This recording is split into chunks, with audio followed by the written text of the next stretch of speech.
Perfecto. Bueno, el primer punto que quiero retomar es que a partir de este semestre, por lo que tengo entendido, nos van a expedir constancias de participación, tanto a alumnos como a docentes. Es por eso que es importante que asistan regularmente a sus clases, porque necesito el 80% de su asistencia para poder corroborar que les puedan expedir esta constancia. Cualquier duda que tengan, como va a ser una presentación, pues abran su micrófono e interrúmpanme. No soy de los que se enojan cuando interrumpen. Entonces, bajo ese parámetro no hay ningún problema. Dudas, cuestiones, si me dicen que me vaya un poquito para atrás en la explicación, adelante, no hay ningún inconveniente. Eh, Formalmente a la 1 de la tarde voy a pasar la lista para que les dé ese parámetro de tiempo en el que ingresan y ya están en la clase para poder tener acceso a su constancia. Lamentablemente, como tuve un accidente muy fuerte, no puedo tener mi capacidad. La verdad es que pues, no estoy en una situación muy conveniente, pero sí puedo impartir el curso, ¿no? Por eso no hay ningún problema. Yo espero que este curso les ayude mucho en el aspecto del entendimiento del derecho en relaciones internacionales. Bajo ese parámetro, también les digo que al finalizar el curso, pues va a haber una pequeña evaluación. No es complicada, solamente es para ver cómo ingresamos y cómo nos vamos, ¿no? Del curso, que es lo importante. Ver qué es en lo que les puedo ayudar. Y bueno, para ese aspecto, el día de hoy, antes de iniciar formalmente la clase, a ver, espérenme, quieren ingresar otros de sus compañeros. Antes de iniciar formalmente la clase, les voy a hacer un pequeño cuestionario. Este cuestionario sí les voy a pedir que lo resuelvan en este momento, porque así voy a ver cómo es que ustedes vienen en el aspecto constitucional, qué es lo que podemos aportar, qué es lo que yo puedo aportarles a su formación en este curso. Y bueno, les comparto el formulario. A ver, compartido y también se los envío al grupo. Les doy 5 minutos, ¿les parece muy bien? Entonces, adelante, realícenlo y espero sus respuestas. 5 minutos, muchas gracias.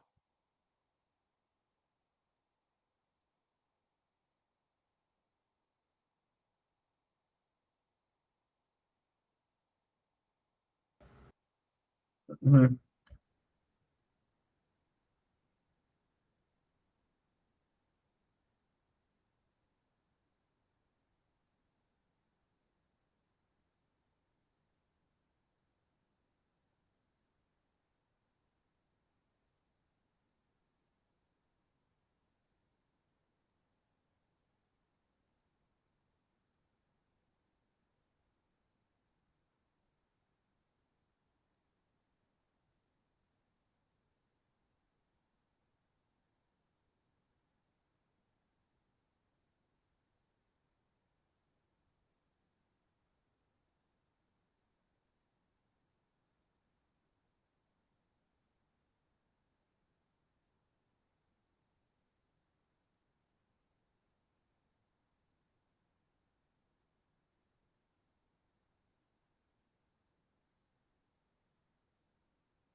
Perfecto, vamos a dar inicio al curso. La parte introductoria. Yo soy el docente Francisco Rosendo Olivares. Yo soy licenciado en Derecho, maestro en Derecho por parte de la Universidad Nacional Autónoma de México.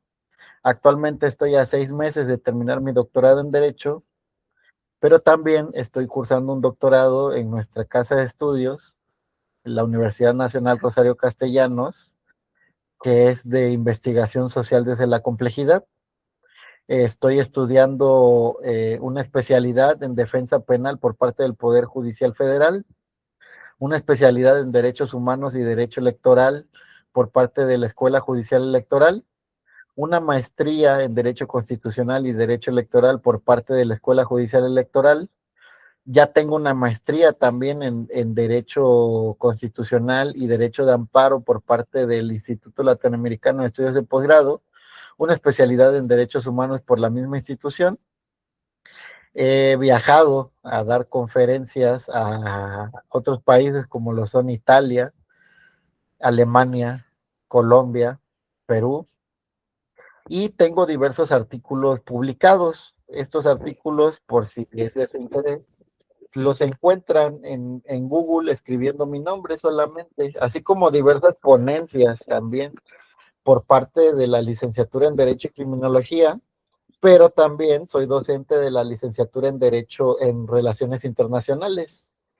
En esta licenciatura he impartido Derecho Constitucional Mexicano, Derecho Internacional Público y Derecho Internacional Privado. Entonces, esas son las credenciales que tengo. Y bueno, el fin de este curso es que vayan conociendo qué es el derecho constitucional, cuáles son los aportes que nos da el derecho constitucional a la materia de relaciones internacionales y cómo los tratados internacionales han venido a cambiar ese paradigma de la Constitución. Esto sencillamente lo podremos resumir en que ha cambiado toda la visión, pero también hay que entender que hay coptos de poder que al final vienen a querer cambiar el derecho o a querer amoldarlo a ciertas determinaciones que los estados creen convenientes. Por ejemplo, ustedes que son de relaciones internacionales se han dado cuenta de los problemas que hemos tenido con Estados Unidos, de los problemas que han suscitado por los convenios con Cuba, y a partir de esto vemos que México no está solo, ¿no? Que México es un sistema que pertenece a otro sistema más grande, que es el de la Organización Nacional, perdón, voy a aceptar al de las Naciones Unidas, ¿no? Y bajo ese parámetro podemos decir que el derecho debe de complementarse siempre. El derecho constitucional actual ha sido reformado, ha sido modificado, pero hay partes del derecho que no pueden ser modificadas, menos aún por los sistemas políticos. Y es ahí donde entra la comprensión de cómo debemos manejar el derecho constitucional, qué es lo que nos puede servir dentro de estos conceptos del derecho para nuestra licenciatura en Relaciones Internacionales y cómo esto se ve impactado por los controles de convencionalidad. Eh, Gracias a Dios, podría decir que he tenido la fortuna de dar la materia de Derecho Constitucional Mexicano. Esta es una materia que todos toman en tercer semestre. Y bueno, eso me ha permitido visualizar a los alumnos que van iniciando en relaciones internacionales, pero que a la vez la propia materia les pide saber de derecho, ¿no? Porque al final todos estamos regulados por normas jurídicas. Y es entonces que ustedes en tercero llevan constitucional, en cuarto llevan derecho internacional público y en quinto llevan derecho internacional privado. pues al final gran parte de su licenciatura van a ver al derecho, tienen que conocerlo. Y es entonces que yo les haría una pregunta que espero que me puedan responder varios. ¿Qué entienden ustedes por el derecho constitucional? ¿Qué es lo que saben ustedes del derecho constitucional? ¿Qué significa y cómo se aplica en México?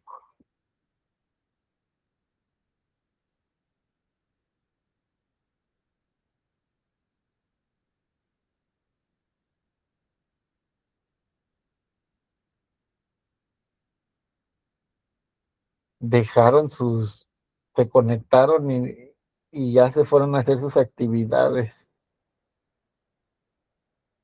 No, Díganme profe, pero es que fueron muchas preguntas en una sola. ok, Nos ¿qué dejó así como entienden que... por derecho constitucional?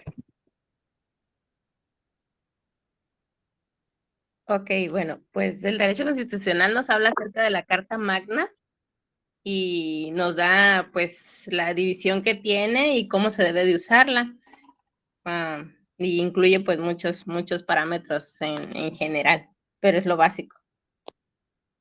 Ok, muchas gracias, Patricia. ¿Alguien más?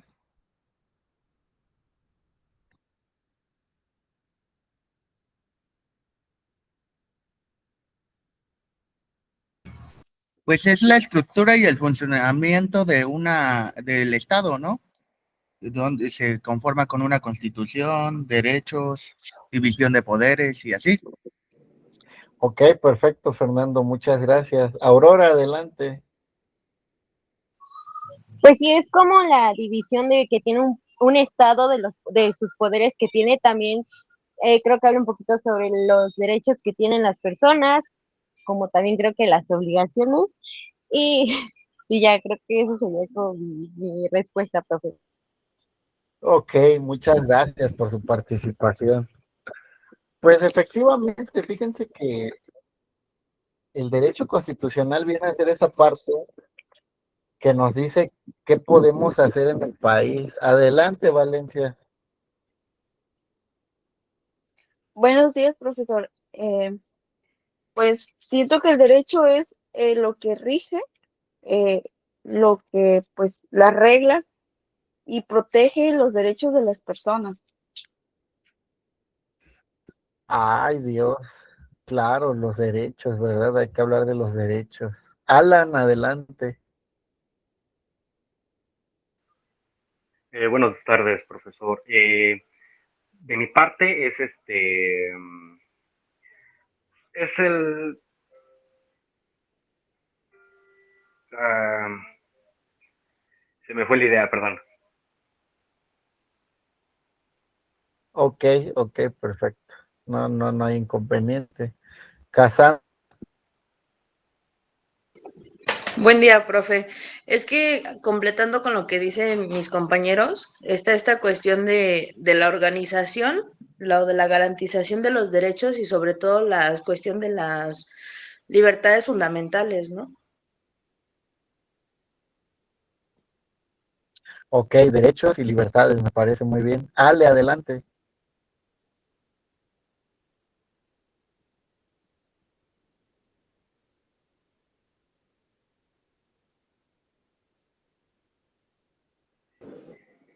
Ale. Ok, Sí, han de haber algunos. Ah, sí. Ah, sí, problemas técnicos. Está bien, no hay inconveniente. Bueno, para entender este concepto de derecho constitucional, vean que dentro de nuestra materia, dentro de esta licenciatura, siempre llevamos materias históricas. Adelante, Gibran.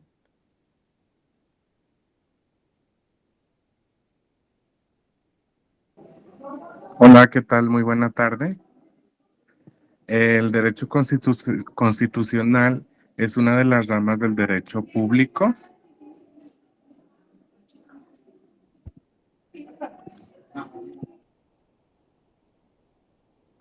Ok, muchas gracias por la participación.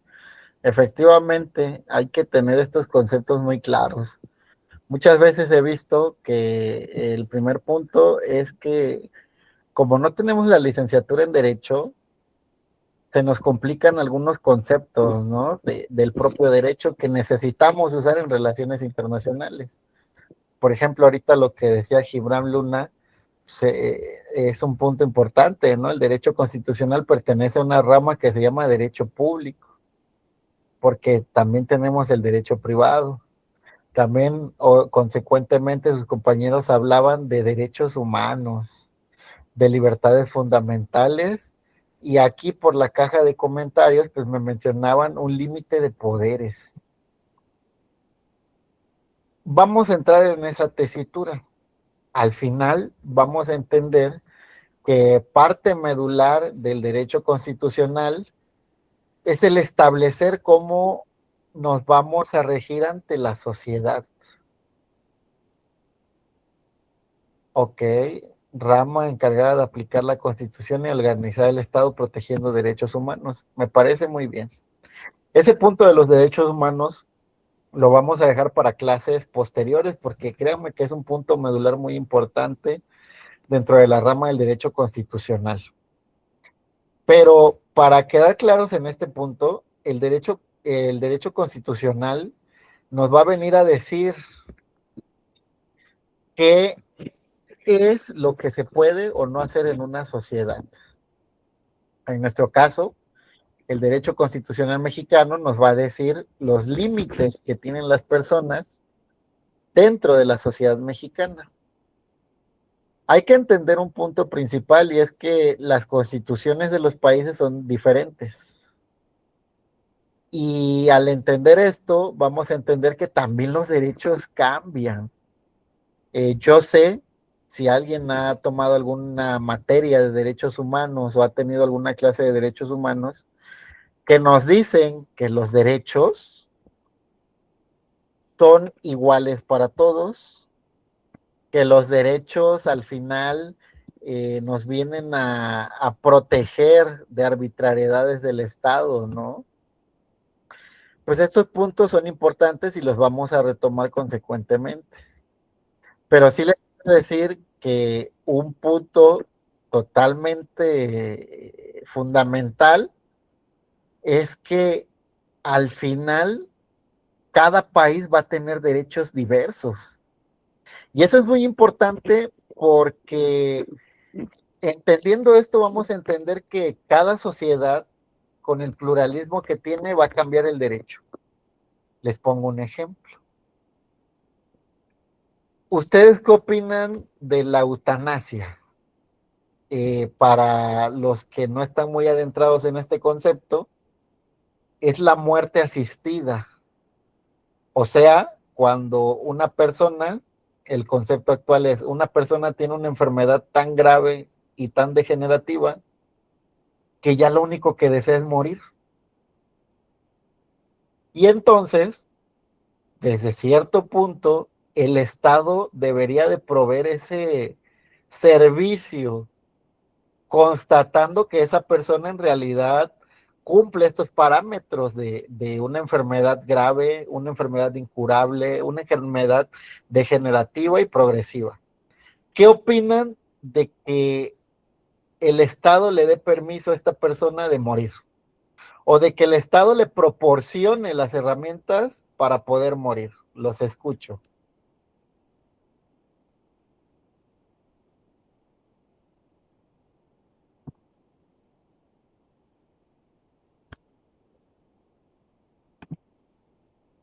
Buenos días. Pues siento que es un derecho que tendríamos que tener, pues, en nuestro país, porque muchas personas tienen a sufrir muchísimo por ciertas enfermedades, entonces ya no es una calidad de vida seguir sufriendo y tomar esa decisión sería, creo que ya personal y sería un derecho que tendríamos que tener. Ok, muchas gracias por participar. Adelante, Patricia.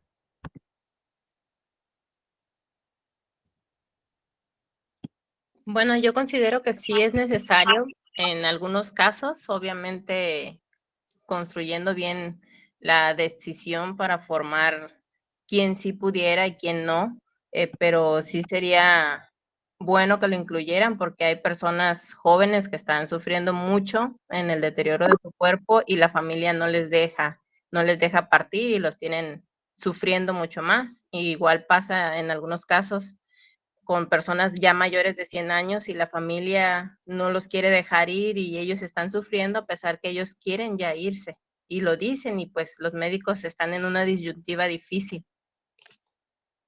Claro, claro, efectivamente, ahí hay una voluntad, ¿no? Y entonces esto se complica. Adelante, Karina.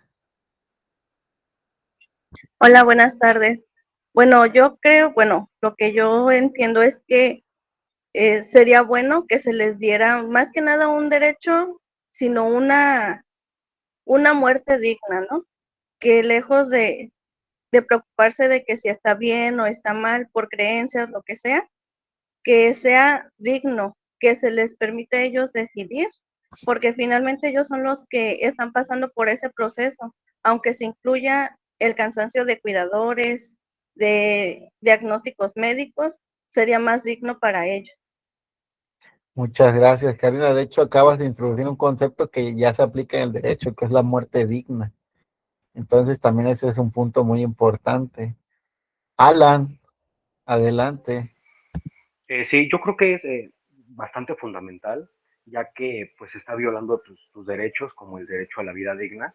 Entonces, si tú ya tienes cáncer en etapa final, yo creo que tú tienes como que esa derecho a decidir si ya no quieres estar aquí. Ok, perfecto. Pues sí, todo va en curso a los derechos, ¿verdad? Kimberly, adelante. Pues, buenas tardes. Pues, así como mis compañeros, yo también considero que estaría bien, estoy a favor de, pero obviamente con ciertas regulaciones, ¿cierto? Porque, por ejemplo, acá en México sería como complicado porque, ajá, lo aprobamos, pero ya aprobado sería como la pena de muerte, ¿no? O sea, estaríamos como en riesgo de que se envíe de manera como ilegal la inyección y ahora pues cualquier persona estaría como obviamente todo siendo ilegal, ¿no? Hablando desde la ilegalidad, cualquier persona podría tener disposición de la eutanasia, entonces pues correríamos el riesgo de que pues em, correríamos el riesgo de que lo utilicen pues con mala fe, ¿verdad? Entonces sería como sí, pero con regulaciones muy reguladas, pues.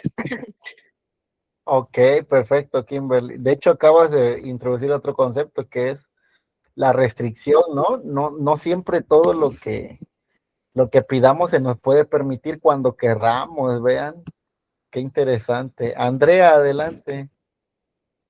Gracias, profe. Ay, perdón por el eco.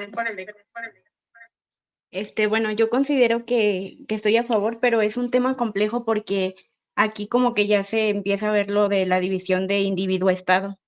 Y además también, por ejemplo, está esta cuestión de la ética, que a pesar de que tenemos, por ejemplo, el derecho a la vida, a la dignidad, a la autonomía, creo que también es un derecho, pues también a la hora de crear como estas normas, es importante considerar estos temas.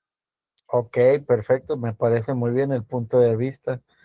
Pues sí, al final debemos de ver el aspecto de la voluntad, ¿no? Entonces, sí, prácticamente aquí en México es complicado ese aspecto. Karina, adelante. Buenas tardes, profe. Yo estoy a favor de la eutanasia, pero como dice mi compañera, con ciertas regulaciones. ¿Cuáles para mí en lo personal serían estas regulaciones? Es hacer un estudio psicológico a esta persona y la segunda es, ok, no quieres vivir, está bien, pero vas a tener que donar todos tus órganos a gente que realmente quiera vivir. Para mí eso sería fundamental. Y otro punto muy importante que tocó la compañera en el chat es el hecho de que no nada más se le va se le da esta prioridad al paciente, nunca se le da prioridad al que lo cuida. Entonces yo creo que entre el cuidador y el paciente debe de haber un equilibrio y decir, ¿saben qué? Ya hablamos los dos y queremos que se le haga la eutanasia. Entonces yo creo que en este sentido se debería regular en este sentido. ¿Por qué? Porque es importante tanto el cuidador. ¿Por qué? Porque es un gasto anímico, mental, psicológico y monetario para la persona que lo cuida. Y es un desgaste emocional para la persona que está sufriendo, porque a final de cuentas es la persona que está sufriendo. Entonces, son esas tres consideraciones que yo creería importantes para la persona que ya no quiere vivir. Tenemos derecho, así como no tuvimos el derecho para nacer, podemos tener el derecho para dejar de existir. Y en este sentido, yo creo que sí sería importante regular en ese sentido, darle prioridad a las personas que ya no quieren realmente vivir después de un estudio psicológico, decir, está bien, ya no quieres vivir, está bien, pero me vas a donar todos tus órganos a las personas que realmente lo necesitan.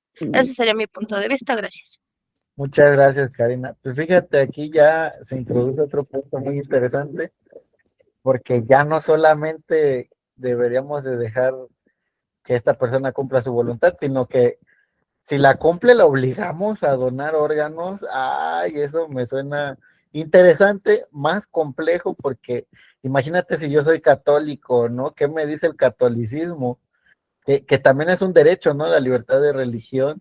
Y el catolicismo me dice que yo y mis órganos nos vamos toditos a la tierra, ¿no?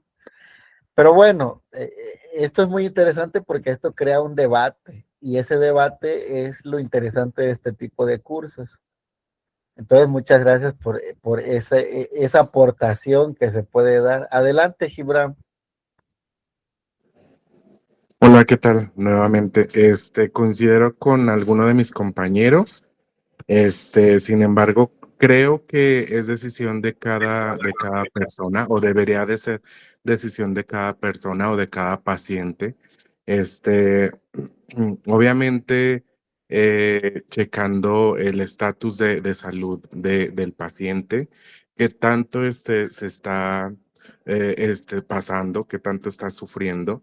Creo que más es de decisión de cada paciente. No creo que sea decisión por parte de la familia o de terceros o del cuidador o de la cuidadora. Siento que debería de ser más del paciente, porque así como tenemos libertad de expresión, tendríamos que tener libertad para tener una muerte digna. Perfecto, muchísimas gracias. Y volvemos al mismo concepto, ¿no? La muerte digna. ¿Qué significará este concepto tan complejo? Muchas gracias, Gibran. Adelante, Karina. Bueno, respondiendo a la situación que comentaba la compañera Karina, yo creo que es importante analizar todo ese sentido de lo que va a implicar el obligar a la gente a donar sus órganos. ¿Por qué? Porque yo siento que crecería un mercado negro, un nuevo mercado negro, el que ya cualquiera podría tener acceso a, no sé, a la eutanasia y de ahí sacar un beneficio y ya no sería digno que esa persona terminara así. Vean cómo un problema complejo lo complejizamos más, porque aquí hay mucha razón. Y dijera el Estado, ¿no? ¿Y qué tal si eutanasiamos a algunos, así como cuando dicen, no, pues los suicidamos, ¿no? Para que ya no hable, pues ahora hay que eutanasiarlos. Pero bueno, el punto de este debate es que lleguemos a ver diferentes perspectivas a partir del conocimiento que ustedes tienen del derecho. Y es ahí que ahorita nos podemos dar cuenta de que aunque todos estuvieron de acuerdo, vean cómo ustedes estuvieron de acuerdo con ciertas aristas. Sí, porque es su derecho. Pero hay otros que me decían, sí, pero también quién lo cuida, o sea, debería de ver si ya se cansó o si no se cansó o el gasto que está llevando y un consenso. Sí, pero que done órganos. Sí, pero sin donar órganos. Sí, pero se va a volver un mercado. O sea, vean cómo, aunque hubo un punto de acuerdo en la muerte digna, esto lleva complicaciones que se deben de pensar muy a fondo. ¿Por qué? Porque al final esto complejiza el derecho. Y es un primer punto que les voy a decir. El derecho evoluciona de acuerdo a la sociedad que lo crea. El derecho en la naturaleza no existe. El derecho es algo que los humanos estamos inventando constantemente para poder conducirnos de acuerdo al reglamento social que previamente establecimos. Y es ahí que podemos entender que el derecho es una ficción. Y de hecho, en materia jurídica, así le llamamos ficciones jurídicas. Porque vean que el derecho no se puede tocar. El derecho es algo que se crea a partir de la mente de las personas. Y es entonces que cada mente, así como ustedes ahorita me dieron sus puntos, pues cada mente va a ver y a partir de ciertas corrientes ideológicas va a tomar una decisión. El primer punto que habíamos tocado era que el derecho cambia de acuerdo con su sociedad. Y bueno, en este aspecto, debo decir que hay países que ya, en los que ya está bien regulado este aspecto de la muerte digna, ¿no? Este aspecto de la eutanasia. ¿Por qué? Porque esos países, vamos a decir, que ya han visto muchos casos en los cuales pues, las personas desean morir y que no hay una solución médica para ellos. Por lo regular son países europeos. Después les hablaré del sistema normativo europeo. Tuve la suerte de tomar un curso de derechos humanos en Italia y créanme que la realidad es muy diferente allá. Pero hay países latinoamericanos que ya han tomado cartas en este asunto y como lo menciona su compañera, que inclusive hay proyectos de ley que se quieren llevar aquí en México. Les voy a mostrar dos vertientes, una que es la jurídica, a ver un momento. ¿Sí están viendo este punto de pasión por el derecho en sus pantallas? Sí, profesor. Perfecto, vea. Sí. Dice, María Benito ejerció su derecho a una muerte digna. Esto es en Perú, ¿eh? El viernes 3 de mayo, María ejerció finalmente su derecho a una muerte digna a través del retiro de medidas de soporte habitual, previa sedación paliativa. María murió rodeada de amor familiar. Hasta aquí vemos el hecho. Pero ¿qué dice? El derecho a rechazar tratamientos médicos es una forma adecuada del esfuerzo terapéutico, una práctica médica. Y de ahí que María vivió 10 años con esclerosis lateral, una enfermedad incurable, progresiva y degenerativa. Tras la histórica sentencia a favor de María, el caso es el segundo en Perú sobre el derecho a una muerte digna. Entonces podemos ver que esta persona estuvo luchando por mucho tiempo para que en Perú le reconocieran ese derecho. ¿Qué es lo que pasa en nuestro Estado mexicano? Vean, este es el Código Penal Federal. Conózcanlo, probablemente no lo vuelvan a ver hasta que cometan un delito o algún familiar lo cometa o se interesen por el derecho un poco más. Pero vean este tipo penal. Un tipo penal es una descripción de un delito. Artículo 142. Al que ayude a otro para que se prive de la vida, se le impondrán de 1 a 5 años si el suicidio se consuma. Si el agente prestara el auxilio hasta el punto de ejecutar él mismo la muerte, la pena aplicable será de 4 a 10 años. Vean qué interesante porque el propio derecho mexicano castiga a la ayuda o inducción al suicidio. que podemos entenderlo como la ayuda a que alguien se quite la vida, ¿no? Y esto está penado por el Código Penal mexicano. Y es entonces que imagínense que el médico trata de ayudar al paciente en fase terminal, lo está ayudando a morir. ¿Y qué nos dice el Código Penal? Bueno, a partir de este punto le van a imponer una sanción, pena privativa de la libertad de 1 año a 5. Y si lo ayuda con medios materiales de 4 a 10 años de pena. Y es entonces que podemos ver que las realidades europeas en las cuales ya está legislado esto, la realidad peruana en la cual su Tribunal Supremo determinó ese derecho, vean cómo en México cambia. ¿Por qué? Porque aquí en México no se ha autorizado ninguna muerte por eutanasia. ¿Por qué? Porque los tribunales, los jueces, todavía no han podido decidir qué es lo que implica este derecho a una muerte digna. Y es entonces que se refleja lo que les digo. Cada realidad desprende un derecho diferente. Es por eso que el derecho mexicano no va a ser igual al derecho peruano o al derecho europeo. ¿Qué nos quiere decir esto? Que el derecho constitucional va a cambiar dependiendo de qué es lo que necesita su sociedad. Pero hay un punto trascendental en nuestro curso. Recuerdan que el curso es Derecho Constitucional y Control de Convencionalidad.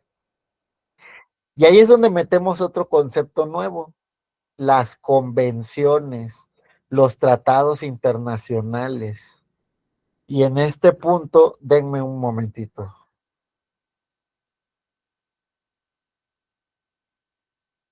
Ya, muchas gracias. Y en este punto, vamos a decir que los países han llegado a un consenso, por lo menos, y esto sí quiero que les quede claro, los países de corte occidental. Aquí cuando yo les hablo de derecho, les hablo de un derecho occidental, porque sabemos que parte de Oriente, parte de Rusia, parte de India, estos países que están del otro lado del mundo, no comparten el derecho que nosotros tenemos y prácticamente es un derecho totalmente diferente. Inclusive, por ejemplo, países como China no contemplan derechos humanos, contemplan obligaciones del ciudadano.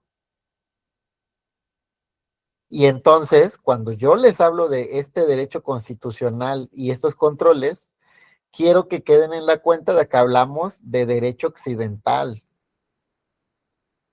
¿Qué países sí pueden aportar algo aquí? Los países que forman parte de la ONU, los países que han firmado tratados internacionales.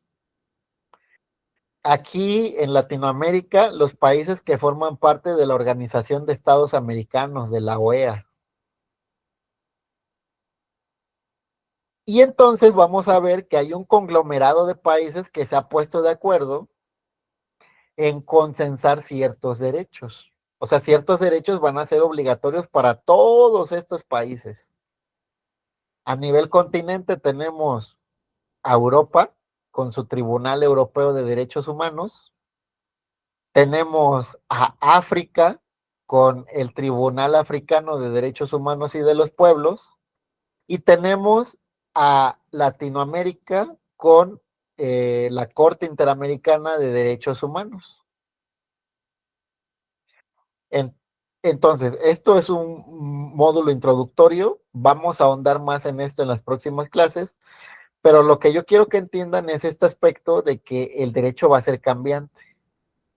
Pero aunque el derecho cambia, hay ciertos consensos que los países han determinado para vivir en armonía. Es entonces que me regreso a la primera presentación que ya les había mostrado. Un momento. Y bueno, bajo ese parámetro, vamos a ver que el derecho constitucional, como ya lo decían, es una rama del derecho público, que ¿qué estudia? La norma fundamental que define al Estado. Ya habíamos visto en determinadas clases que pues, el Estado está conformado por territorio, poder y población. Establece las formas del Estado, señala la forma de gobierno y reconoce derechos humanos, así como regular poderes públicos y establecer las relaciones entre estos poderes y los ciudadanos. Bajo ese parámetro, quiero que tomen en cuenta algo. Yo les voy a dar la clase, el curso, a partir del entendimiento de este derecho constitucional, pero también vamos a ver la realidad.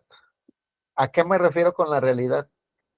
Cuando el Estado abusa de la Constitución, cuando el Estado abusa de los ciudadanos y cuando el Estado crea herramientas para poder evadir derechos. Porque al final es lo mejor que se van a poder llevar de esta clase. Una clase teórica de derecho constitucional no les va a servir para nada, porque cuando ya salgan a su ámbito laboral, pues se van a encontrar con este punto de, oye, esto que me enseñaron no tiene nada que ver con la realidad, ¿no?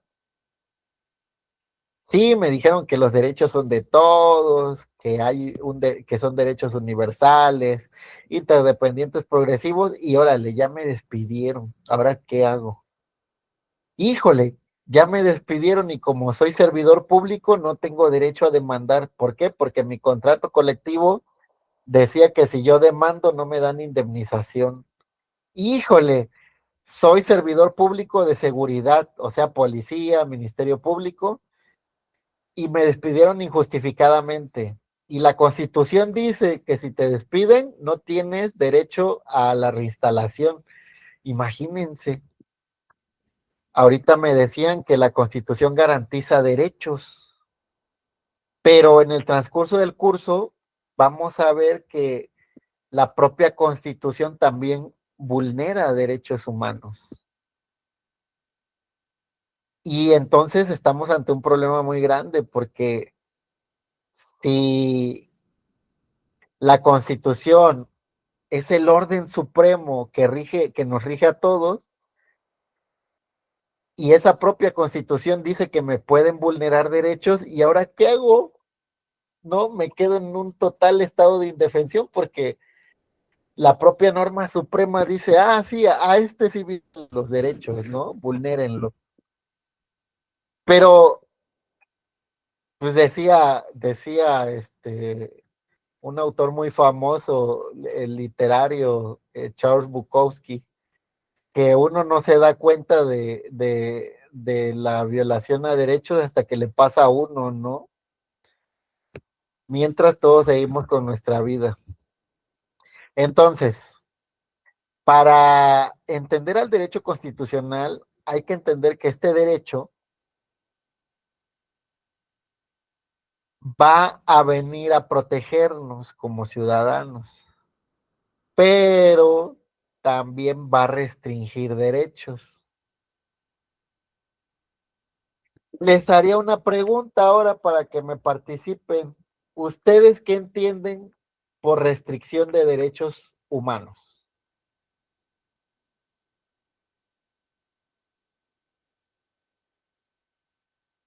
Estar incapacitado bueno, no incapacitado, sino que creo que se define que las personas que están en la cárcel dejan de tener cierto tipo de derechos, algo así la había leído. Ok, me parece muy bien. Cuando alguien deja de tener ciertos derechos, ¿alguien más? Cuando se les diagnostica psicosis o algo bueno, malamente diría lo que era, ¿no? Cuando los tratan ya como psiquiátrico y pierden el derecho cuando los encierran, al igual que ya las personas que padecen ciertas enfermedades cuando ya se les va la onda y están diagnosticadas. Ok, me parece muy bien también una restricción a derechos por salud mental, ¿no? Aquí Ingrid dice, limita los derechos que existen en lo individual o colectivo. Pero fíjate, Ingrid, que tú ya metiste otro concepto. Yo dije restricción de derechos. ¿Habrá una diferencia entre un límite y una restricción?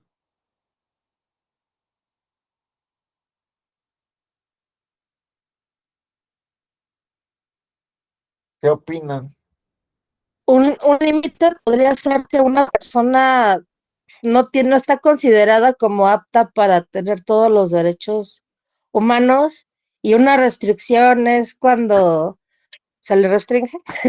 No, válgame la redundancia. Ok, vamos a ver esos puntos. Aquí Ale dice la restricción de derechos, creo que es la limitación en la cuestión legal y justificada de un derecho en casos específicos sin quitarlo totalmente. Ok. Adelante, Alan. Yo considero que son limitaciones legales previstas en la Constitución o en los tratados internacionales. Ok, me parece muy bien. Pero vean que todavía no tenemos muy definido, porque a la restricción solamente le cambiamos el nombre, le decimos limitaciones. ¿Y qué es una limitación? Profe, tiene que ver con esto de, por ejemplo, cuando una persona está privada de su libertad, de una u otra manera se le limitan sus derechos, por ejemplo, como el de la libertad, y por ejemplo, en la otra cuestión podría ser ya a nivel territorio, por Ok, así decirlo, país. ok, me parece bien el ejemplo. ¿Por qué? Porque eh, creo que cuando escuchamos restricción o limitación, por lo regular siempre nos vamos a la privación de la libertad, que efectivamente es una restricción a un derecho. ¿A qué derecho? Al de la libertad. Les voy a decir algo. Hay diferencias entre restricción, limitación, suspensión y vulneración a derechos humanos. Hay diferencias muy evidentes que probablemente esta clase no las veamos, pero en las clases subsecuentes vamos a verlas. Porque hay una necesidad de diferenciar cuando se restringe un derecho. Y de hecho, para eso me voy a subsumir a la Constitución política, porque esta clase es de derecho constitucional. Y la propia Constitución, ya dentro de su primer artículo 1, justo al iniciar la hermosa lectura de la Constitución, ya nos pone algunos conceptos. Vean, vamos a ir punto por punto. Artículo primero. Primero les voy a decir cómo se lee, porque esto es como la Biblia. Ven que la Biblia dice, versículo 7, del 14 al 16, ¿no? Pues la Constitución, de hecho, es similar. Yo tenía un profesor en mi posgrado, en mi maestría, que él decía que solamente nos cambiaron un libro por otro, ¿no? Nos cambiaron a la Biblia por la Constitución. Mucha razón, porque él era experto en teología y en teorías generales del derecho. Entonces, vean, cuando nosotros vayamos a la Constitución, vean, viene el rubro Constitución Política de los Estados Unidos Mexicanos, viene el aspecto de cuándo fue expedida, 5 de febrero del 17, hace ya más de 100 años, y nos dice texto vigente, o sea, que sigue en pie, tiene fuerza vinculatoria. Y de ahí nos dice que la última reforma fue el 15 de noviembre del 25, o sea, hace un año. Pues la última, ¿qué nos quiere decir con la última reforma? La última reforma es la última vez que hubo un cambio dentro de la Constitución, ¿sí? Nos dice quién fue quien la expidió, que fue Venustiano Carranza. Y vamos con los títulos, ¿no? Título primero, capítulo 1 de los derechos humanos y sus garantías. Esto se lee muy fácil. Ya ven que vamos por capítulos, pero cuando vamos por artículo, yo digo artículo primero y este va a ser el párrafo primero. Artículo primero, párrafo segundo. Artículo primero, párrafo tercero. Y así nos vamos, miren, nos podemos ir para acá. Vean. Artículo tercero.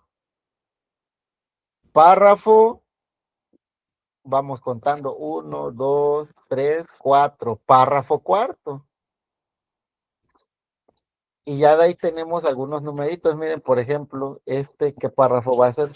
Párrafo primero, segundo, tercero, cuarto, quinto, sexto, séptimo, octavo, noveno, décimo, décimo primero, décimo segundo. Párrafo doceavo, por así decirlo. Artículo tercero, párrafo doceavo, fracción primera. ¿Ven que es como la Biblia esta cosa? Párrafo doceavo, fracción segunda. Artículo tercero, párrafo doceavo, fracción segunda, inciso A. Entonces, así es como los abogados leemos la Constitución. De hecho, cuando argumentamos, vamos a decir algo así como, su señoría, a partir del artículo primero, párrafo tercero, así como el artículo 16, párrafo primero y artículo 20, párrafo primero, incisos A, B y C, yo solicito que se le respeten los derechos a mi defendido, ¿no?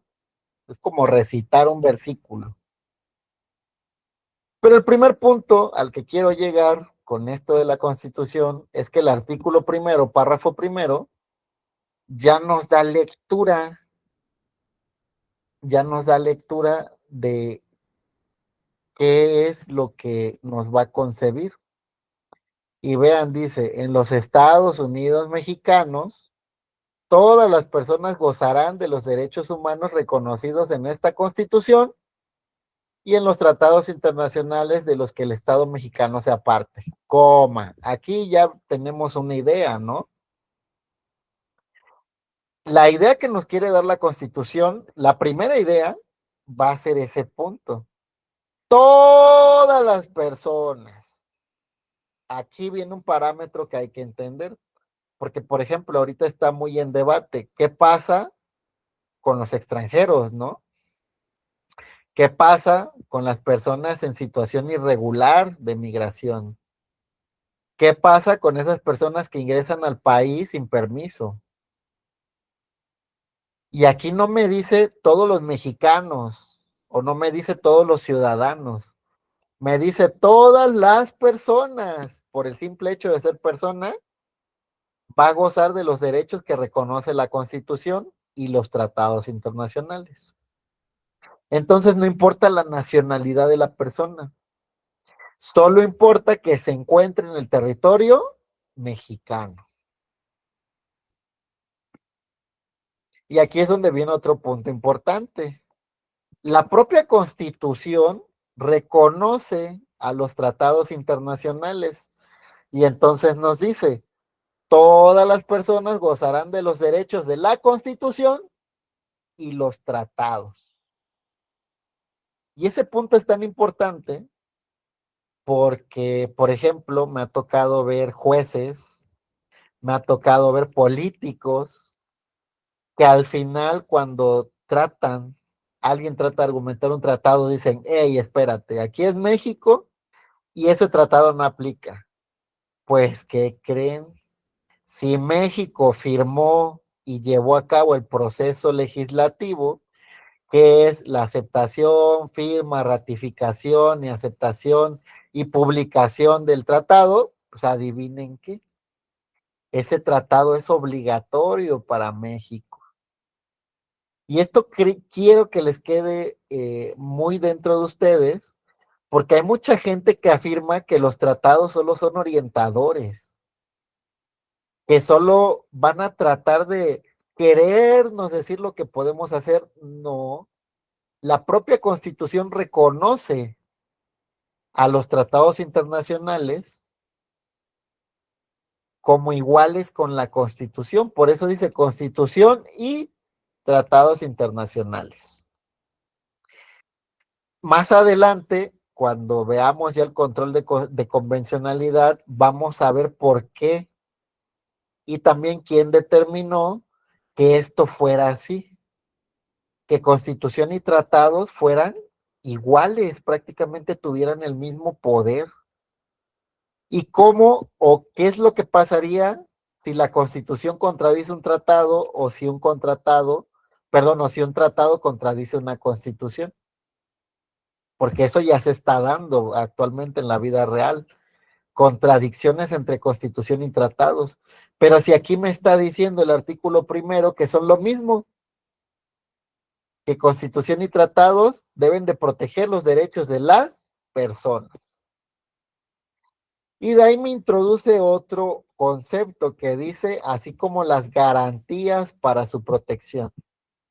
Les haría la pregunta, ¿ustedes qué entienden por garantías?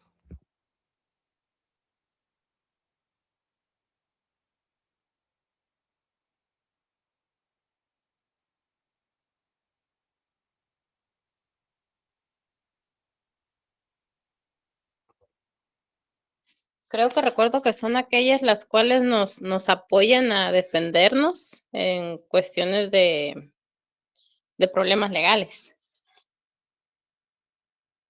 Ok, perfecto. ¿Alguien más?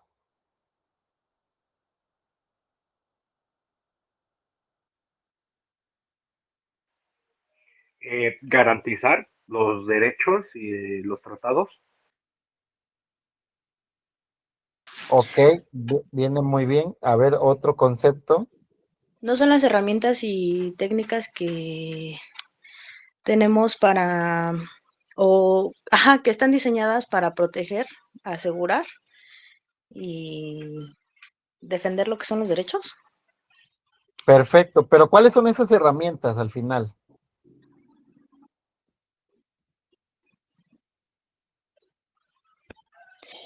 Podría decirse que vienen siendo estas cuestiones como las que están en la Constitución, como lo que es el amparo, ¿qué más? Es que también está esta cuestión de las garantías individuales, ¿no? En México ya no hay garantías individuales, hay derechos humanos. Perfecto, Cassandra, tienes una comprensión del derecho muy amplia, porque efectivamente una garantía bajo el parámetro constitucional es una herramienta que la propia Constitución te otorga para poder defender tus derechos. Y el ejemplo que puso Cassandra fue excelente. El amparo es una garantía por excelencia, es una herramienta jurídica que nace de la Constitución y ayuda a defender los derechos humanos de las personas. Cuando este curso va a ser muy interesante porque vamos a ver las garantías una por una. ¿Qué es lo que en qué nos pueden ayudar? Por eso es derecho constitucional y control de convencionalidad. Pero como un parámetro introductorio, efectivamente, la garantía es la herramienta. El derecho va a ser lo que me garantiza la Constitución, ¿sí? Artículo 3º, derecho a la educación, ¿sí? Pero ¿qué pasa si el propio Estado me niega ese derecho a la educación? Ok, me dice la Constitución en su artículo 1º, párrafo primero, así como las garantías para su protección. Entonces, esto que me está diciendo el artículo 1º es muy importante. ¿Por qué? Porque yo tengo cómo puedo garantizar que ese derecho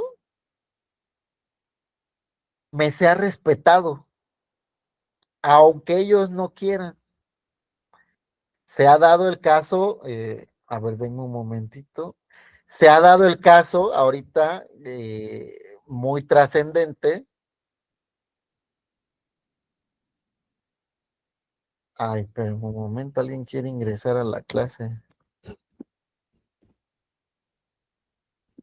Se ha dado un caso ahorita muy trascendente que es el de las cuotas escolares, no sé si lo han leído.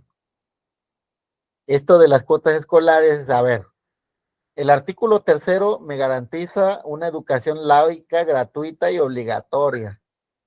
Pero ¿qué es lo que pasa cuando yo quiero ejercer ese derecho y kinder, primaria, secundaria, preparatoria, me dicen, pues sí, está bien, señor, señora, usted inscriba a su niño, pero hay una cuota voluntaria de 6,000 pesos, hay una cuota voluntaria de 1,500 pesos.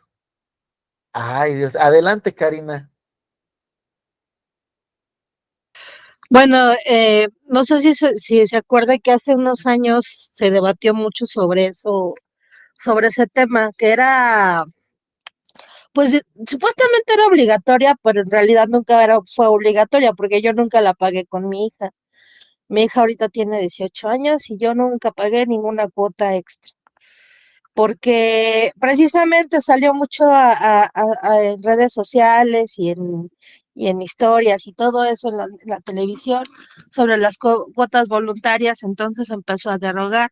De hecho, se creó una ley que evitaba ¿cómo se llama? Esa forma de las escuelas, ¿no? Sí, Entonces, yo siento, nunca, no sé, no tengo la verdad infinita, pero yo siento que eso era para las personas que querían aportar, porque en realidad yo nunca supe en qué se utilizaba ese dinero, y yo, incluso yo estando en la mesa de padres de familia, preguntaba, y bueno, ¿y qué pasa con ese dinero? Y a mí me contestaban, tú ni pagaste, tú no puedes opinar. Y yo así de, bueno, ah, me quedaba callada para no seguirme exponiendo, ¿verdad? Pero realmente yo me cuestionaba, bueno, ¿y qué hacen con ese dinero? Ya después que salió mi hija de la primaria, me enteré de que pues se le iba a la asociación de padres, ¿no? Para ciertos eventos que realmente no valían la pena. sí, Todo lo que cobraban con lo que se decían que gastaban, ¿no? luego hacían Eso es fiestonones, ¿no? Ahí hasta llevaban al sonidero del barrio. en algunas escuelas así es. De hecho, en las kermeses hacían sus sonideros. Terminaban las fiestas de las escuelas que decían, no, que va a ser una kermés para que cada alumno ponga un platillo o algo lo que le toque. Pero hacían en un salón su sonidero, ¿no? Ya Sí, llevan los chamacos y terminaban a las 2 3 de la mañana las reuniones, las fiestecitas escolares. Y yo así, no, pues estuvo chida. perfecto. Muchas gracias, Karina. Pues vean que, bueno, fíjate que te tocó muy, muy buena escuela porque no te exigió la cuota, pero hay escuelas que las tuvieron que llevar a un tribunal porque si tú no pagabas la cuota, no te permitían inscribirte. Adelante, Astrid. Hola, profesor, buenas tardes, compañeros. Bueno, yo tengo a mi hija en el kinder, Sí, y precisamente se pide una cuota voluntaria, no es obligatorio, pero no sé de dónde está la compañera que habló anteriormente, pero yo, por ejemplo, radicamos aquí en el Estado de México, y esa cuota es más que nada para arreglar la escuela. Bueno, aquí donde yo tengo a mi hija, sí es para arreglar la escuela, porque pues lamentablemente el gobierno no le da ese ingreso a la escuela. Ahorita se tiene un problema con los baños bueno, el año pasado se estaba pidiendo la cuota para arreglar los baños. Afortunadamente este año, o bueno, este ciclo escolar, la escuela salió premiada o eh, para un programa que se llama La Escuela es Nuestra. Entonces ahí ya el gobierno le va a dar un apoyo económico a la escuela para poder arreglar pues todo eso que le hace falta a la escuela. Pero a lo mejor sí hay bueno, sí hay escuelas que donde pues no se hace un uso debido del dinero. muchas gracias, Astrid. Ahorita vamos a comentar ese punto también. Adelante, Karina.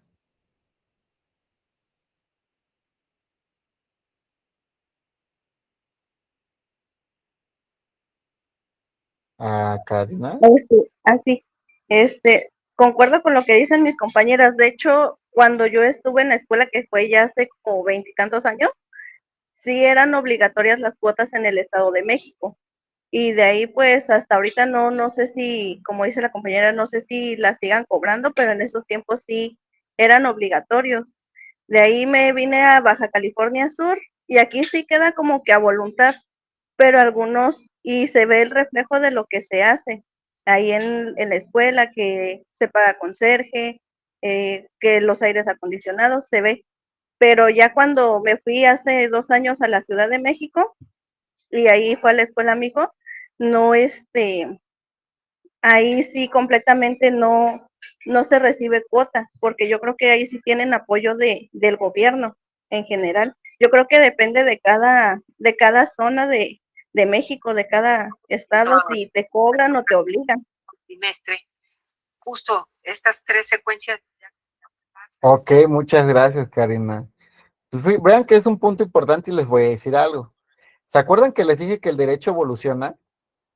Que el derecho va a ser un reflejo de su sociedad.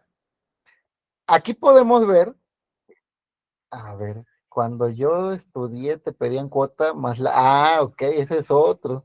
Y el pago para el personal, pero aún así los alumnos imagínense. Pero vean este punto interesante porque pudimos converger varios en un punto importante. Había un momento en el que era obligatoria, pero ahora hay lugares donde pues, solo si quieres, ¿no? Esto, créanme que tiene mucho que ver con el derecho. ¿Por qué? Porque esas cuotas que antes eran obligatorias y ahora son opcionales, no crean que fue de gratis. Hubo personas en su tiempo que sufrieron por no poder inscribir a sus hijos a las escuelas, porque la escuela le decía, no, si no pagas, adiós, no lo inscribes porque esto, lo ocupamos para el material, para que tu hijo estudie bien. Entonces, si no tienes por inscribirlo, no lo inscribes. Imagínense una persona que si no tiene para inscribir a su hijo a la escuela, va a tener para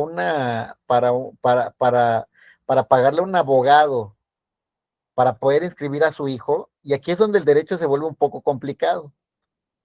Hubo asociaciones civiles que ayudaron a estas personas a promover amparos en contra de esa cuota que se debía de pagar.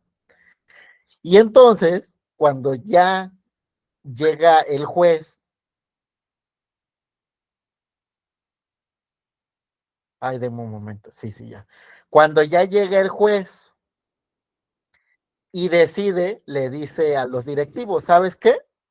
Tú no tienes la potestad para cobrar una cuota así.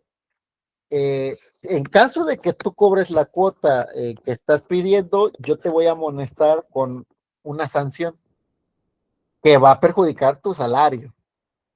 Y es entonces que la autoridad dice, ay, no me pueden tocar el sueldo, pues mejor dejo que estudie el chamaco, ¿no? ¿Qué es lo que les quiero decir? A nivel doctrinal, hay autores como Ronald Dworkin, como Luigi Ferraioli, que de esto hablaremos más adelante, pero nos dicen que los derechos son batallas ganadas de las minorías frente a las mayorías. ¿Qué es lo que les quiero decir? Los derechos no va a venir el Estado y te va a decir, ay, mira, pues tú tienes derecho a esto, tienes derecho al otro. No, ningún Estado es tan dadivoso, porque acuérdense que los derechos conllevan gastos y son gastos multimillonarios. Imagínense darle educación gratuita a millones de alumnos. Eso va a salir, tiene que salir de algún lugar el dinero que se gaste en eso, ¿no? Entonces ningún derecho es gratuito. Por lo tanto, el Estado va a tratar de que a partir de este punto se reconozcan los menos derechos posibles. Pero, como lo decía, los derechos son batallas ganadas, batallas que se han pagado hasta con sangre, ¿no? Por ejemplo, creo que son muy jóvenes, pero si han visto algo de historia, pues han visto lo que pasó en el 68, ¿no? La masacre de estudiantes del 68. Esa masacre garantizó la educación universitaria gratuita, imagínense. Pero ¿a cuánta gente tuvo que morir para poder garantizar un derecho del cual nosotros podemos gozar?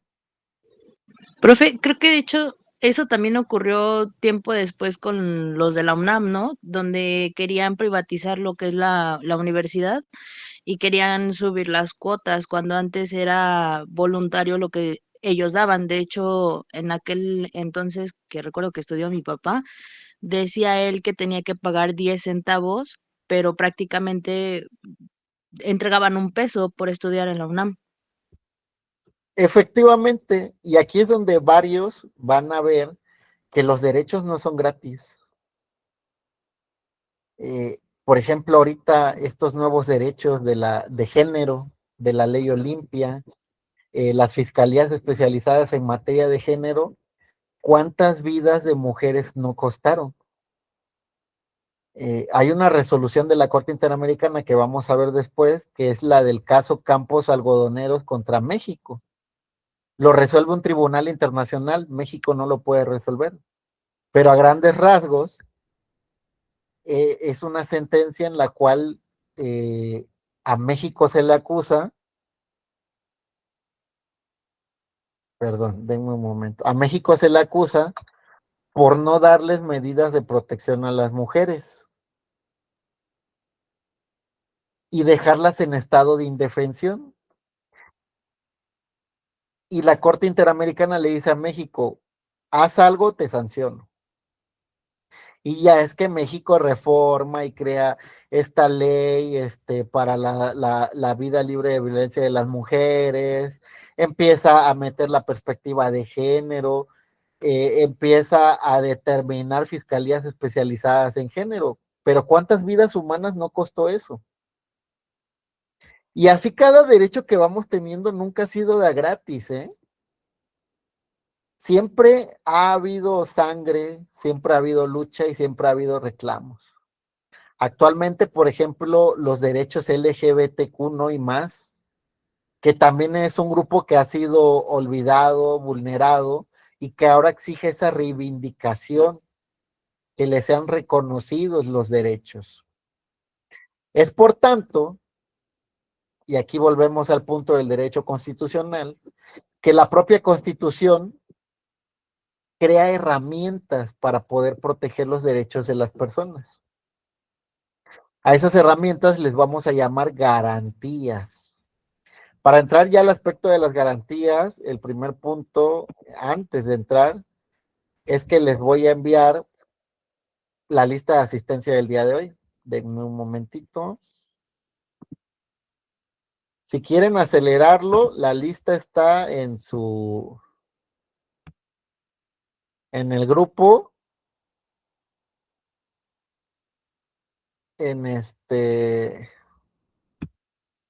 ay, Dios santo, no metí la lista. Denme un momento. Ahorita resolvemos lo de la lista.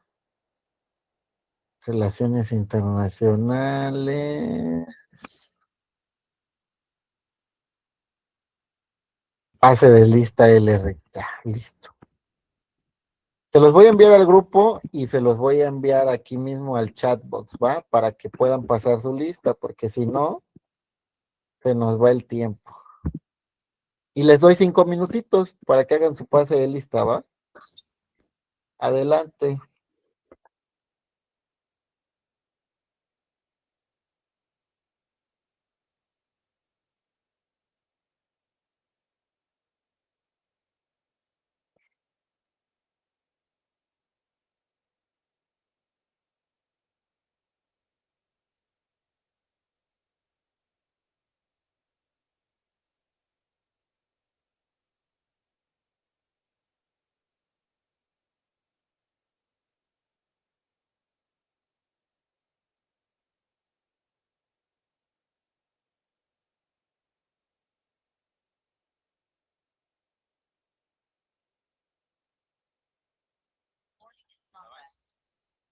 Es un poco la idea, ¿no?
Fíjense, me han pasado lista 20 y son 26.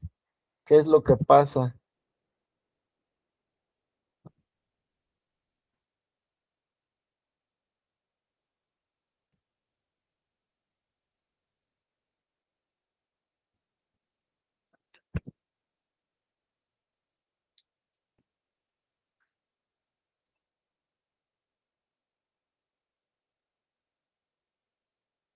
Solo acuérdense que este pase de lista es para su constancia, entonces también no es importante que introduzcan su nombre en el Google Forms, ¿va?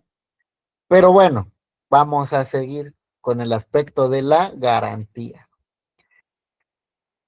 Como ven, la Constitución contempla los derechos.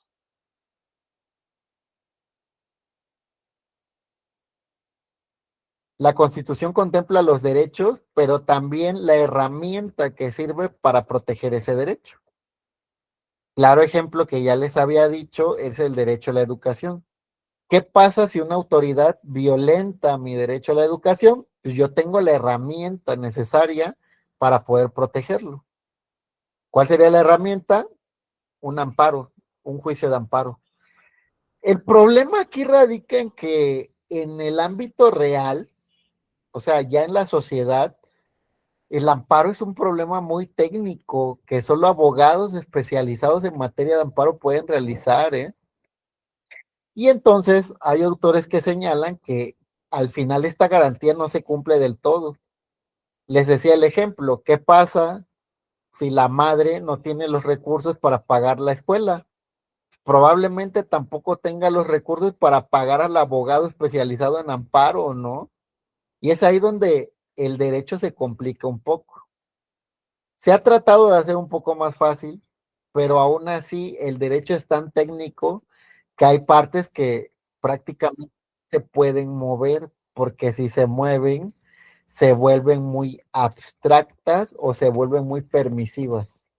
Y aquí es donde viene el siguiente punto que ya les decía, aquí es donde vamos a tardar un poquito más. Vean que para este punto la Constitución ya me dijo, a ver, tú eres una persona y como persona tienes todos los derechos que esta Constitución y los tratados te otorgan, ¿sí? ¿Estamos de acuerdo? Tenemos derechos y como persona yo puedo determinar esos derechos. Órale, fiestota, ¿no? Todos tenemos derechos. Pero ¿qué es lo que pasa adelante en el párrafo? Bueno, consecuentemente después de la coma, ¿qué me dice? Cuyo ejercicio no podrá restringirse ni suspenderse. ¿Ven que ustedes me decían que la restricción es una suspensión? Pues aquí viene el primer punto. La Constitución me dice que es diferente. Dice, cuyo ejercicio no podrá restringirse ni suspenderse. Y aquí viene lo más terrible de la hermosa Constitución. Salvo en los casos y bajo las condiciones que esta Constitución establece. Entonces, hasta arriba me dice que todos tenemos derechos y que estos derechos están en la Constitución y en los tratados. Pero ya hasta abajo me dice, no se pueden restringir a menos que yo lo diga. Todos entendimos ese punto porque es el punto más complejo de este artículo. ¿O hay alguna duda? No, profe. Perfecto. Entonces aquí vemos un problema argumentativo. ¿Por qué? Porque me está diciendo que todos tenemos derecho, pero al final me dice, menos cuando la propia Constitución lo diga. Dice, salvo en los casos y bajo las condiciones que esta Constitución establece. ¿Que no todos tenemos derechos? Entonces, cuando la Constitución me diga que hay un derecho que no puedo tener, ¿ya no lo tengo por ese hecho? Y aquí, pues ya vimos el concepto de restricción y suspensión. Pero vamos a ver qué significa esto de restringir y suspender. porque también es un tema complejo. Bajo un primer punto, una restricción a los derechos humanos se va a dar cuando existan elementos suficientes para poder determinar que el derecho no se puede ejercer en su totalidad. ¿Qué es lo que les quiero decir? Ningún derecho es absoluto. Ven que ahorita que hablamos de este derecho de eutanasia, de este derecho a una muerte digna, varios me decían, no, pero es que debemos de verificar que en realidad la persona sí está enferma, pero es que debemos de hacerle un test psicológico, pero es, o sea, vean cómo hasta nosotros mismos tratamos de restringir el derecho. Eso es la restricción, ponerle un alto al derecho y decir, ¿sabes qué? Hasta aquí. Y aquí viene la primera teoría que les iba a comentar, que es la teoría de restricción de derechos. Ningún derecho humano es absoluto. Todos tienen restricciones. Pero hay una excepción. Hay 3 derechos humanos que se llaman derechos humanos negativos.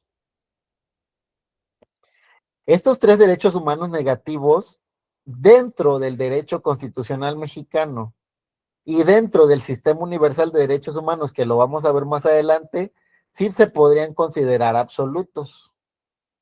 El primer derecho absoluto que tenemos va a ser la prohibición de esclavitud.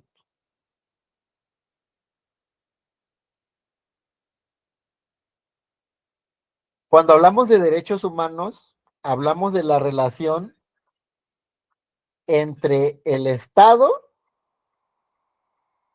y los ciudadanos, ¿sí? Y eso quiero que quede muy claro. De las incidencias legales. Ok. Entonces, el tercer eje Deme integrador un sería momento, las un momento. incidencias legales de la educación. ¿No? Incidencias legales. Así lo definimos, con palabras cortas y no más allá de 7 palabras que utilicemos para poder definir. Y esos ejes salen de aquí, de esto que ya trabajamos, ¿no? Entonces, lo comento porque eso lo vamos a utilizar en el siguiente formato.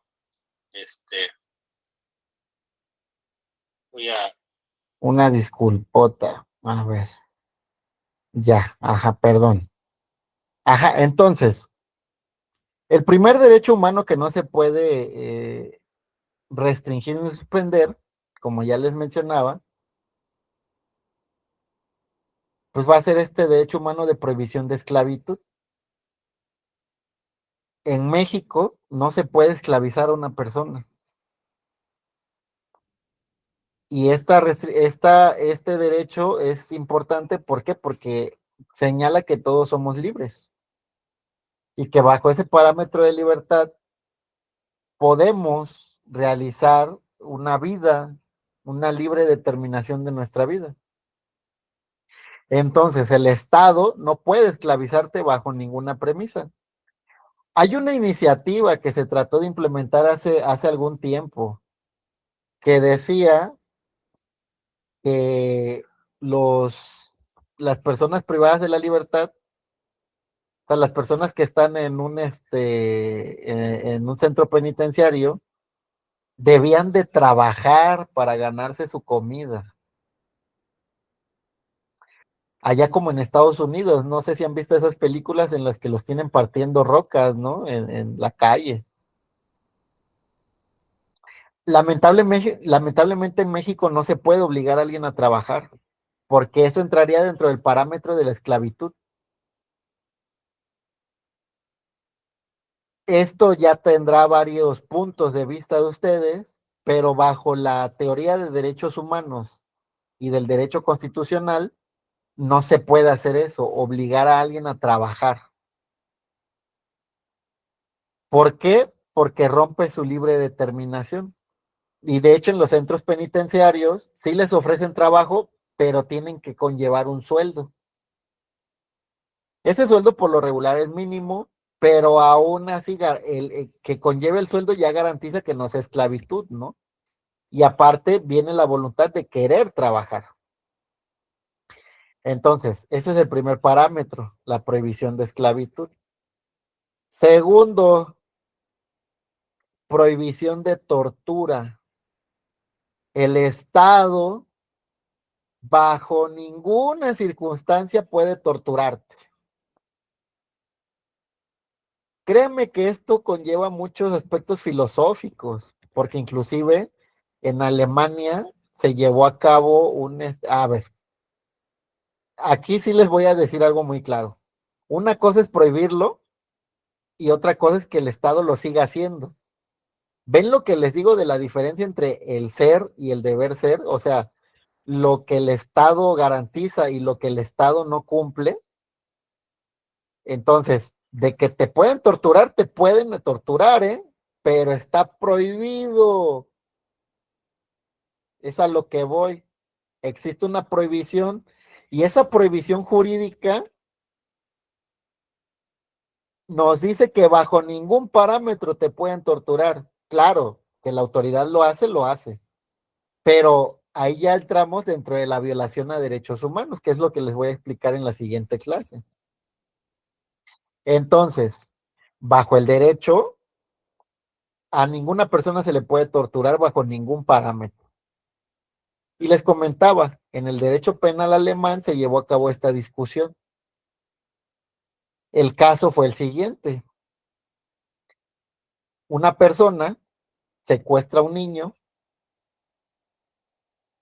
lo mete a un lugar cerrado, hermético, y lo entierra. Esta persona se entrega a la policía, probablemente padecía de sus facultades mentales, pero dice que bajo ningún parámetro va a decir nada de dónde está el niño. Y es entonces que el jefe de policía no sabe qué hacer porque no hablaba. Lo lleva al sótano de la oficialía de policías y lo tortura. Lo tortura hasta que él dice dónde está el niño. Y esto llega al Tribunal Constitucional alemán. Y el Tribunal Constitucional alemán se pregunta, ¿será posible la tortura en este tipo de asuntos, en este tipo de casos? Y después dice el propio Constitucional alemán, no, la tortura no puede ser posible bajo ningún parámetro. ¿Por qué? Ustedes decían algo muy interesante al principio. Cuando hablábamos de la eutanasia, alguno de ustedes dijo, lo que pasa es que si ahorita lo permitimos, después hasta se puede volver regular, ¿no? O sea, se puede volver algo muy común. Y aquí viene el problema de permitir ese tipo de excesos al Estado. Si ahorita permitimos la tortura en casos extremos, se nos haría muy fácil después permitir la tortura para cualquier cosa, ¿no creen? Yo creemos que miente. No, pues tortúralo un poquito, a ver si es cierto que miente, ¿no? Pero poquito, tortúralo. Y dice el Tribunal Constitucional alemán, la tortura no se puede permitir bajo ningún criterio. Y entonces, pues declaran que el oficial de policía cometió el delito de tortura, la violación a un derecho humano. Prohibición de esclavitud, prohibición de tortura y el último derecho humano que no puede restringirse ni suspenderse es la prohibición de discriminación. Y les recalco, una cosa es que se haga en el mundo real y otra cosa es que esté prohibido. Si una autoridad discrimina, tenemos un medio de control constitucional, una garantía. Y esa garantía va a permitir que si se me vulneró ese derecho, yo pueda reactivarlo. Pero la prohibición de discriminación está prohibida. No te pueden discriminar bajo ningún parámetro. De hecho, la propia Constitución dice, queda prohibida toda forma de discriminación, ya sea por raza, sexo.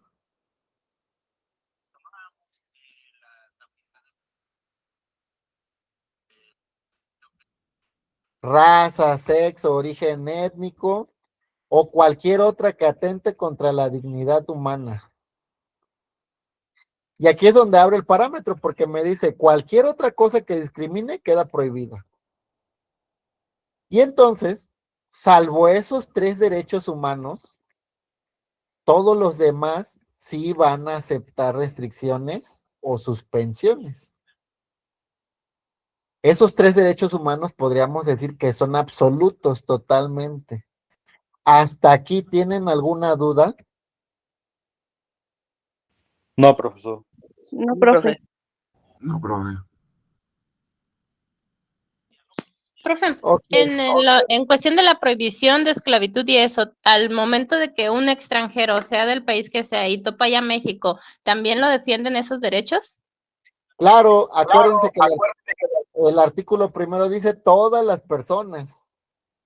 Entonces, una persona que fue esclava en otro lugar, con el simple hecho de tocar suelo mexicano, queda anulada esa esclavitud, aunque en su país esa esclavitud sea legal. Por ejemplo, hay países como Arabia Saudita en los que eso es legal. Si tienes una deuda económica, te pueden tomar como esclavo por ciertos años para que pagues tu deuda. Bueno, si ingresan a territorio mexicano, eso ya no tendría validez esa esclavitud, vaya. ¿Por qué? Porque se activan esos derechos en cuanto alguien pisa el territorio mexicano. Bueno, vamos a atender el parámetro de la restricción entonces. Las restricciones a derechos humanos las vamos a ver en varios artículos constitucionales, pero a grandes rasgos, la restricción a un derecho va a ser hasta dónde se puede realizar ese derecho y hasta dónde no. La suspensión a un derecho es diferente. ¿Por qué? Porque la suspensión solamente se va a dar en determinados casos que se llaman casos de emergencia. Para ver este ámbito más en específico, lo vamos a dejar para la siguiente clase. Ahorita ya vimos un modo introductorio de cómo va a ser la clase. Me gustó mucho que participaron varios y espero que podamos seguir llevando esta conversación. Si no hay dudas por el momento, por el día de hoy, hasta ahorita aquí terminaría el curso el día de hoy y nos vamos a ver el siguiente lunes, ¿va? Si no tienen ninguna duda, la clase la voy a subir cuando se termine de subir a la plataforma y ya la van a poder consultar ahí mismo en el WhatsApp, en el grupo de WhatsApp. Entonces, perfecto, pues si no hay ninguna duda, por el día de hoy sería todo. Muchas gracias por su asistencia. Nos vemos la siguiente clase. Saludos. Muchísimas gracias, profe. profesor. Buena tarde. Gracias, profe. Hasta luego. Hasta luego.